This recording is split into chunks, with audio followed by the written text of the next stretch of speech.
Ditën e drejtësisë, Fakulteti Juridik pranë Universitetit Luiz Gurakuqi Shkodër e ka pritur dhe shoqëruar me një konferencë studentore kushtuar legjislacionit shqiptar dhe përshtatjes së tij me standardet e Bashkimit Evropian. Për rektorin e këtij universiteti, profesor Dr. Tonin Gjuraj, ky është një moment shumë i veçantë dhe aktual për drejtsinë shqiptare dhe për ecurinë drejt integrimit në Bashkimin Evropian, ku ky proces po diskutohet edhe në këtë fushatë elektorale.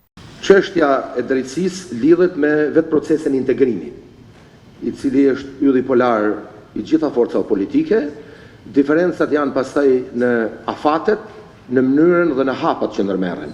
Së pari lidhet me kontekstin e reformës në drejtësi, e cila ka nisur diku nga 2016 dhe vijon. Për te reformës ka edhe komisionet posaçme, pra të reformës që kërkojnë në rishikimin apo përpiqen të bajnë bilancin e reformës në drejtësi, dhe prandaj është dhe çështje e debatueshme dhe ju keni gjetë kohën e duhur. Së dyti, sipas meje, lidhet me fushatën zgjedhore, le ta themi, është një nga çështjet e debatueshme, qëndrimi që kanë forcat politike apo këndvështrimet të ndryshme që ato kanë. Ndërsa për dekanin e Fakultetit të Drejtësisë Irma Baraku ndodhemi në një periudhë dinamike të ndryshimeve ligjore për ta përafruar legjislacionin shqiptar me atë të Bashkimit Evropian. Sipas saj ka shumë rëndësi si përmbajtja ashtu edhe procesi realizimit të kësaj përshtatjeje. Në një kohë kur kemi një ndryshim dinamik të legjislacionit, me synim përafrimin e legjislacionit shqiptar me atë të Bashkimit Evropian,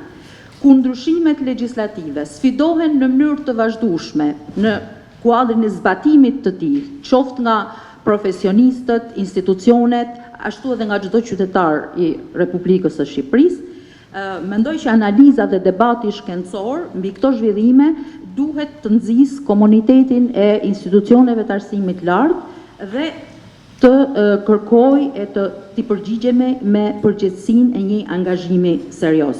Gjatë kësaj konference janë trajtuar 10 tema duke përfshirë përdorimin e përgjimeve në një proces penal, shkeljen e të drejtave të njerëzit nga përdorimi i forcës, standardet e legjislacionit shqiptar për mbrojtjen e pakicave, imunitetin e zyrtarëve të lartë, kontrollin kushtetues të akteve normative, lëvizjen e lirë të mallrave në vendet e BE-s, lirinë e shprehjes e të tjerë.